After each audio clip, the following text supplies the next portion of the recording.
G'day subscribers. Today we're going to talk about the prototypes and the pilot cars for the first General Motors Holdens. You're with Jules Knight on Jive Talking Garage.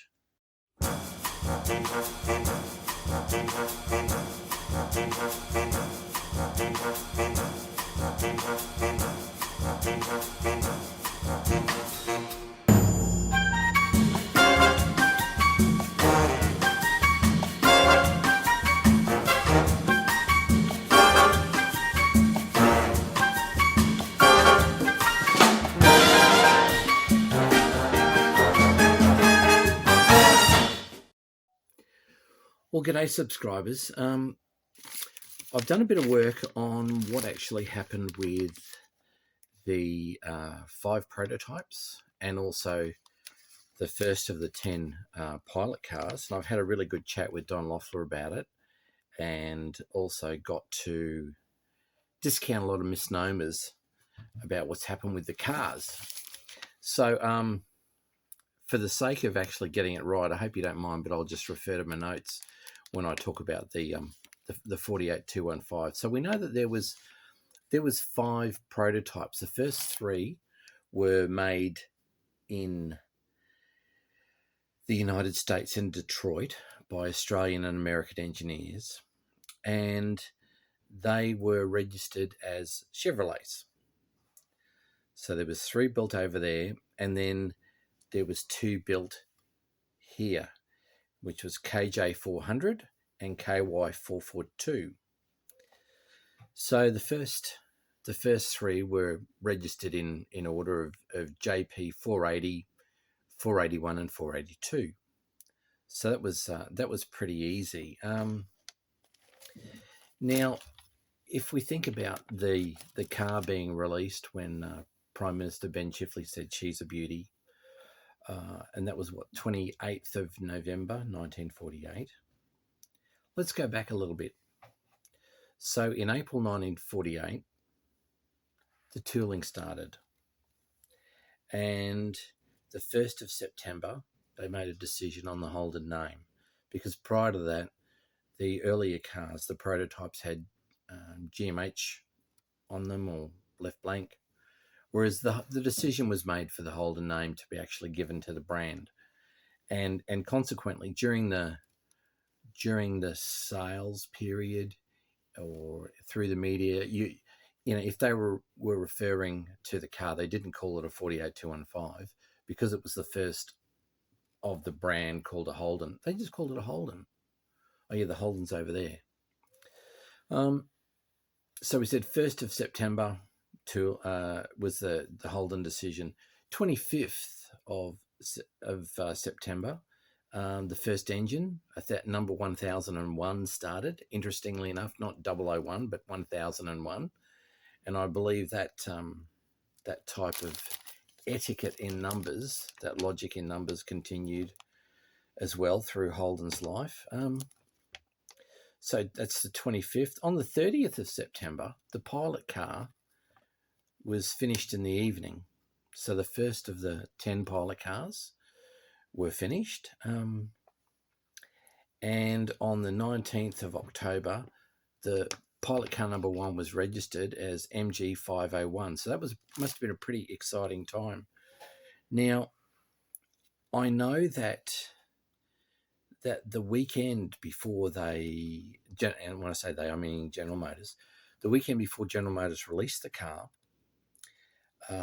what they did was invite the families of the workers to actually come and have a look through the factory.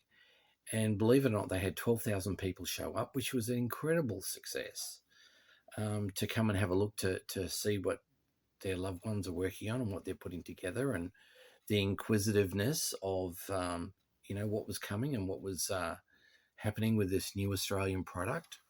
And I've got to say that inquisitiveness continued all the way through my childhood about what Holden were doing. Whenever there was a new model coming, it was very much kept in secrecy until the model was unveiled. And you'd even go past the dealership, and the 2 that I would go past with my dad were Handersides at Greenslopes, and also Zups at Mount Gravatt. I can really remember HK, HT, HG, HQ, all of those cars being released with the windows all painted on the inside, and then sign writing on the outside, new Holden coming and new Holden is here, and all these sorts of things. So they really were able to grasp people's imagination, and that really went all the way back to the very first model. So out of the first 10 cars, and I've had a really good chat with Don about all of these, and not for nothing, I also had a good chat with Tristan about one he went to actually look at in Tasmania, and he said to me, "Look, Jules, it's the real deal." But anyway, let's put that aside. So out of the 10 cars, 3 went to engineering, 5 went to manufacturing, 1 went to the general sales manager, and 1 went to the managing director. Now, what was required was for the people at night, not during the day, but under the cloak of darkness, to actually drive these cars around and prove them.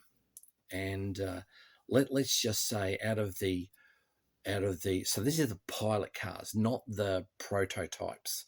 So if we think about the first prototype that that Ian Metherall has very kindly arranged for the National Museum, and also, for that matter, Essendon Lewis's car 215 that he's provided for them as well. Those prototype cars, they had one of these actual books, and in here, I'll be very gentle. In here are the instructions and the maps and telling them where to go from the 100-acre site at Fisherman's Bend that used to be a golf course. The government sold them, and where to drive to Ferntree Gully, and how fast to drive, and where to stop and where to turn, and when to tow a bus for 100 yards, and all those sorts of things. So they were really organised as far as the proving is concerned. And I suppose, given that we already know that General Motors internationally was a tried and true product, I'm certainly not surprised. But the point I wanted to make was, in these cars being driven around, I know of 2 accidents. The first one, and I think it was between prototype 4 and prototype 5. Now, I think they are captured in Norm Darwin's book, The History of Holden Before 1917 or After 1917, where one banged up the back of the other, and it sort of revealed rivets in the body that could be stronger and those sorts of things. But that was the story. But I've seen on Facebook where one bloke said, look, his granddad was one of the prototype drivers, and it actually happened on a Saturday night where they were at a family gathering. He said, "Oh, I'm working on this newfangled car that General Motors are bringing out," and one of the others who were at the party, let's call it a party, said, "Oh, I'd love to see it." He goes, "Well, I've got the keys. Do you want to go and see it now?" So then they not only went and saw it, but they took 2 of them for a spin, and that's when one banged into the other. So that was what I saw on the FJFX appreciation group, FJFX Holden appreciation group. So that was really the first one. And Don was telling me that number 1, which has got the body tag number 6, but it is what it is. That was the first car that was planned, and it's been given the tag 6. Firstly, he said he got in trouble by daring to say that he was of the belief that that was not the car that Ben Chifley was photographed with, but put that aside.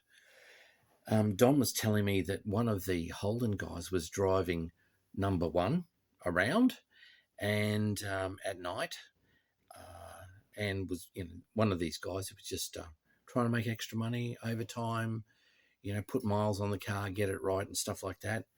And he had an accident. So Don said to me it was a replacement front right-hand guard and a replacement right-hand apron panel. And he said to me, you can actually see on number one where they don't have a chassis tag on it. He said it's such a shame because the original one obviously hasn't been taken off and put back on this new part that was there. But they have, faithfully restored it to new, ready for the opening and stuff like that, before it was actually restored by General Motors and the apprentices in 1977. But from what information I've gleaned, they were mainly black, cream, blue, and grey, and so we're talking about the early cars, the pilots.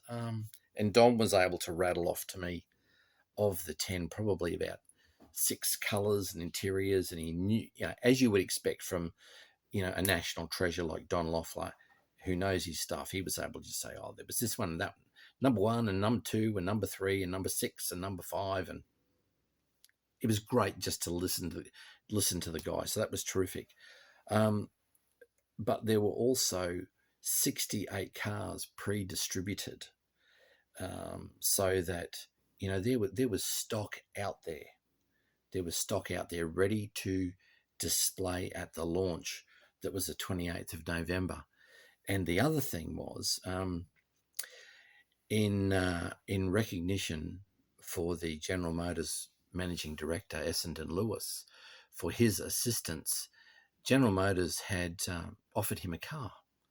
And to the guy's credit, he just said, look, thank you, but no thank you. I'd love to have a car, and I'm happy to buy one. So he actually was the first customer, and that sedan was delivered but the night before the car was released.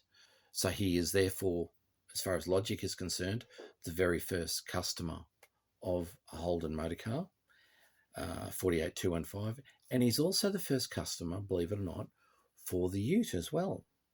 So I didn't know that until Ian Metherall told me that. So thank you, Ian. So I'm going to follow up our little chat today with a couple of little photos of the prototypes and the other little snippets of the release and all those sorts of things. But I hope you liked learning about the 10 pilot cars, because they needed something to practice on, and those 10 is what gave them the practice. And I thought it was certainly wonderful how they got the 1,000 family members through. But anyway, don't forget to share, like, and subscribe, but more importantly, enjoy your Holden.